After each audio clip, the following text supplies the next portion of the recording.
Welcome to Prose from the Underground, coming to you from my basement in northern Michigan, where I read, write, think, and say things, and sometimes I get to talk to someone. Today, I talked with writer Mauk Williams, who lives down in Indiana. I first met Mauk years ago when I was reading for Black Lawrence Press. He had sent in a fiction manuscript, which I found entirely compelling. Come to find out, he's also a fine poet. So I have another poet on Prose from the Underground. Well, here's the thing. Mauk writes narrative poetry in the classic sense. In his poems, the stories come at you fast. Sometimes several stories all working together or fighting it out in a few stanzas. And here's what's key. The speaker, or narrator if you like, rarely if ever offers commentary on those stories. So the stories sit there and do their own work on the reader. And that's part of the joy, if not all of the joy, of reading. In fact, I'm coming to see now, after years of doing this, that storytelling relies on the lack of interpretive assistance from the narrator or speaker. I'll come back around to this. For now, we're going to start with Mauk reading one of his fine narrative poems. Here we go. This poem is called The Hokey Pokey, a dance with which I hope everyone is familiar. My doctor has jumped ship, going into private practice, very private, since I don't know where he's going. My blood pressure's up, I tell Christy, the 16-year-old nurse practitioner assigned to me. Can you call in a new prescription and order blood work? Oh, and don't forget to test my PSI, please. Christy looks at me, shirtless on the table, and says, you mean your PSA, prostate-specific antigen. Above her mask, green eyes smile. PSI is the reading you get at the Marathon Station air pump. But considering the tire I've added to my middle, Christy should probably order a PSI test too. As for the questions I had to answer on the tablet when I checked in, do you feel depressed? Have you recently experienced any feelings of hopelessness? Do you have trouble sleeping? Give me a break. Who doesn't? Who hasn't? And when was the last time you slept 8 hours? No, no, no, I answered. By now, we've reached the part of the poem where you're expecting the bright red cardinal that perches in a leafless tree on a bleak winter day to shake me off the barren branch on which I've landed. But I'm sorry, he doesn't shake me off my branch.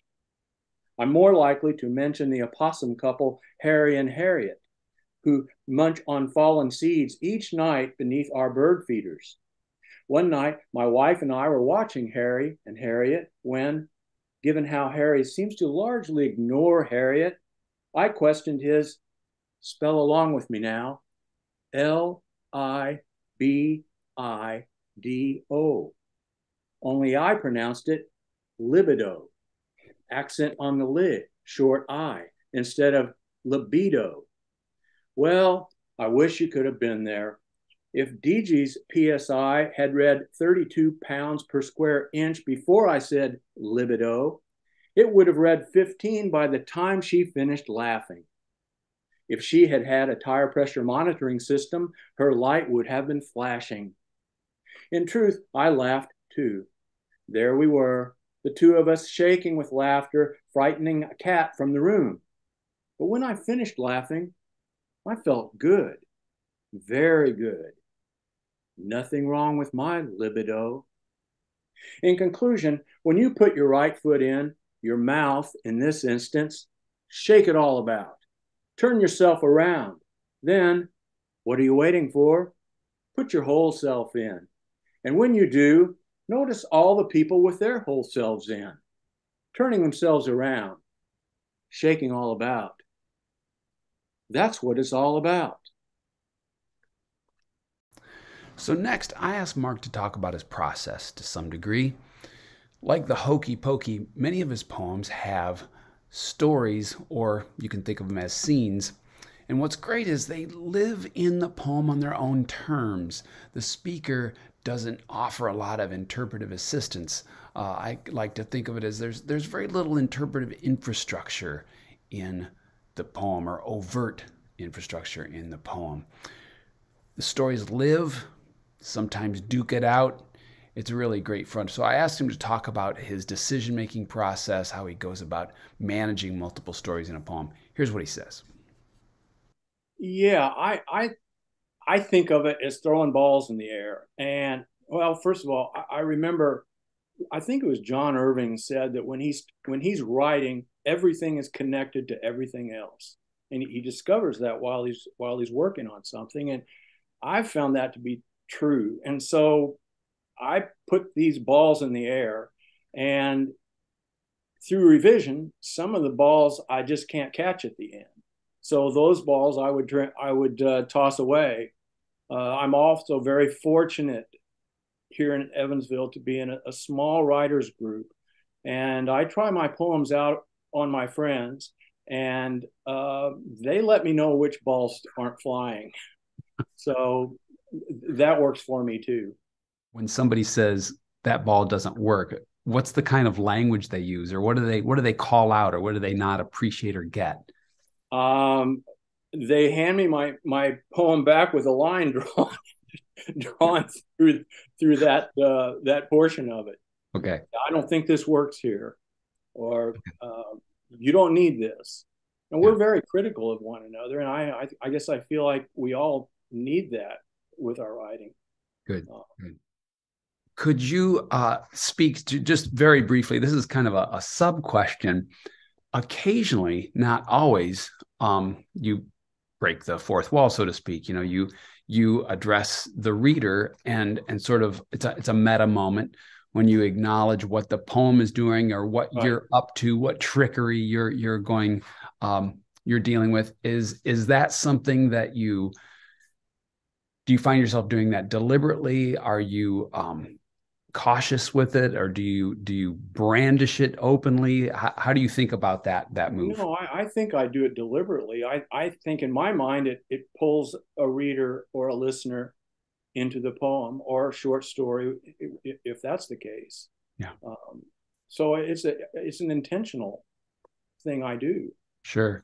I like it when you do it. And I was thinking, if I were sitting around in a group, I could imagine me being the guy who would say, be careful of that move, if it were in fiction. Now, when it comes to poetry, my lexicon is much smaller, and but when it comes to fiction, I think fiction writers can do that, and it can become it can break the fictive dream, so to speak. Mm-hmm. When you do it, it resonates with the voice that I hear.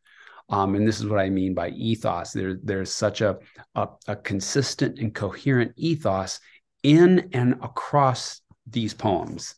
And I think it's really compelling when you do it. Let me just throw out this one question since I brought it up.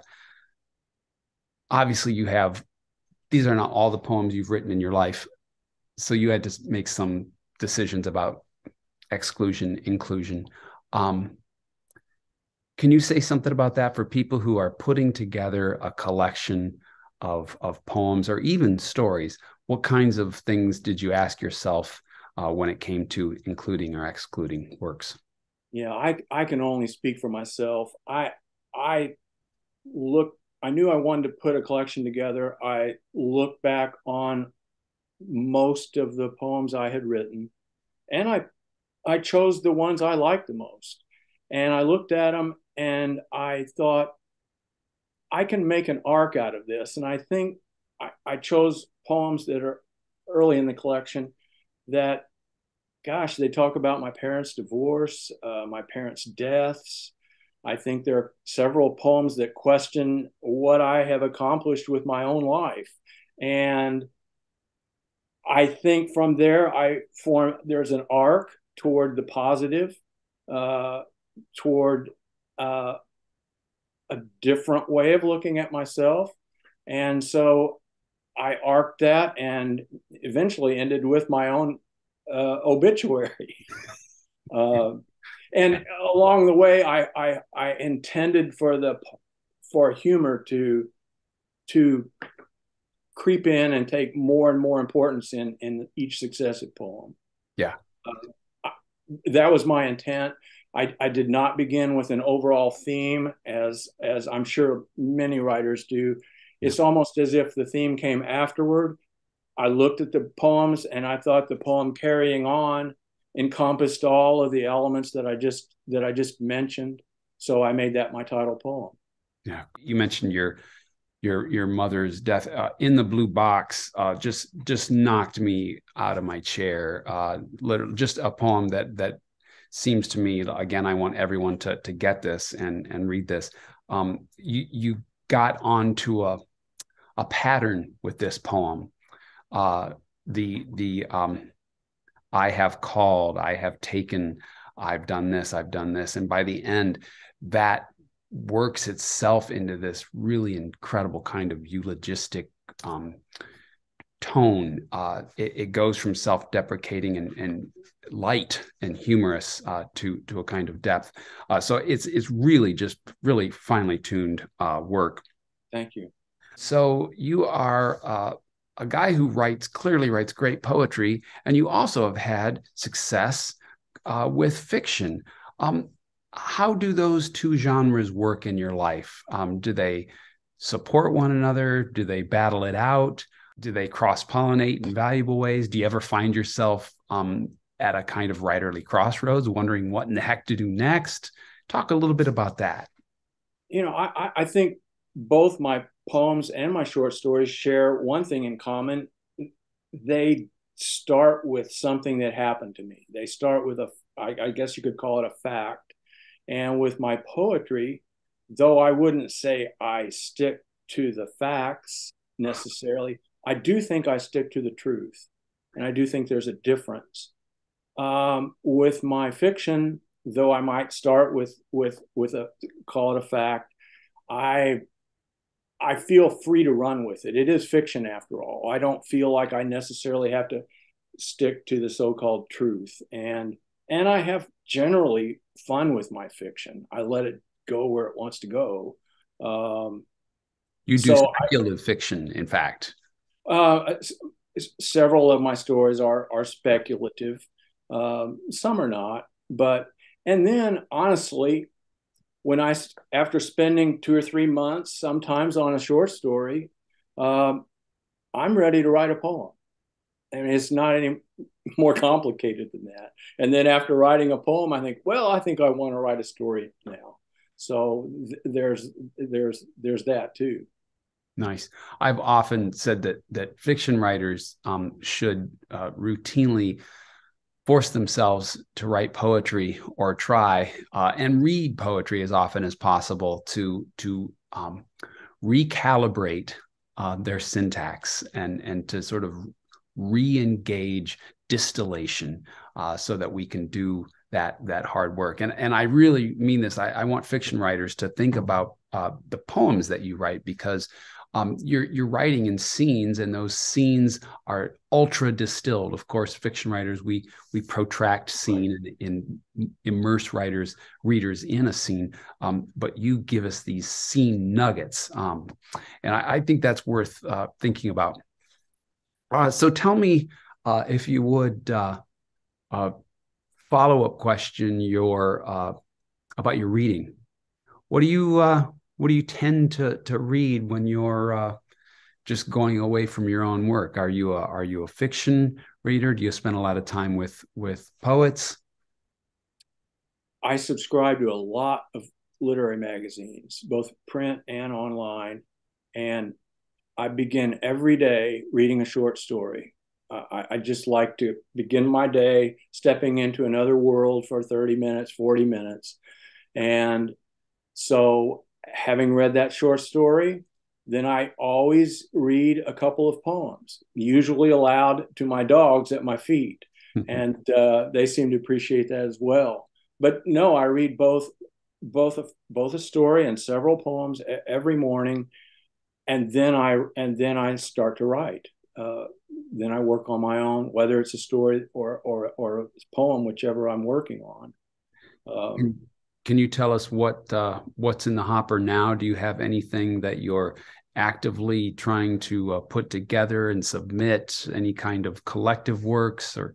Well, I do have actually a manuscript of short stories that I am sending out. I just started doing that in the last couple of months. I've been working on a story, and maybe this is a good illustration. Years ago, many years ago, when I was in school, a friend of mine and I hitchhiked from Nashville, Tennessee, well, from Evansville, Indiana to Nashville and on to Knoxville, Tennessee, and we hiked on the Appalachian Trail. And a guy picked us up in Nashville and took us to Knoxville. Mm. And my friend and I, we did our hike on the Appalachian Trail, came back, hitchhiked from Gatlinburg to Knoxville, and we stood in Knoxville for an hour or more. And all of a sudden, a car pulled up, and it was the same guy that took us from Nashville to Knoxville that picked us up and took us from Knoxville back to Nashville. And the story grew from there. And also, one of the people that picked us up on the ride, it was a single woman, and we looked awful, long hair, believe it or not. Mm-hmm. And after hiking on the Appalachian Trail for a week, and she told us to get in the car, she said, "I can tell you two are thoroughbreds." And so she gave us a ride, which I don't know that anybody would do today. But in my story, my friend and I, the two peak characters in the story, are anything but thoroughbreds. Mm. So there's an example that this story started with something in my life, but it goes way beyond any so-called truth. Bravo. Last question for you. You come to this art, to the whole practice, not from any kind of formal MFA. You're not an academic. And I think there are a lot of people out there who are mired in this work, steeped in the work. Could you just briefly explain how you came to this, where you came from, and how you landed in this effort? Yes, I returned home to Evansville, Indiana, from college, and I got into the real estate business. And along the way, I took a few classes at the University of Southern Indiana just for the fun of it, poetry classes. And the poetry instructor, Robert McDowell, and I became friends. And before that, I had been friends with the previous instructor, Mark Jarman. And Mark and Robert started a magazine called The Reaper. And it was the tenet of The Reaper was narrative poetry. And no one to end it. That was what The Reaper was all about, the scythe, to end the poem at the right place. And I admired both Mark and Robert's poems, and I tried my hand at some narrative poetry, and that's how I began. That would have been back in the around 1980, something around there. Great. So I'm glad to know this, that you come from real estate, all about location, and then you go screaming into poetry and then into prose.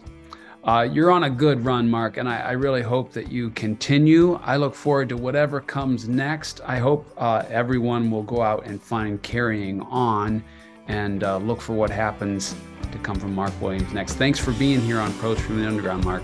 Thank you, John.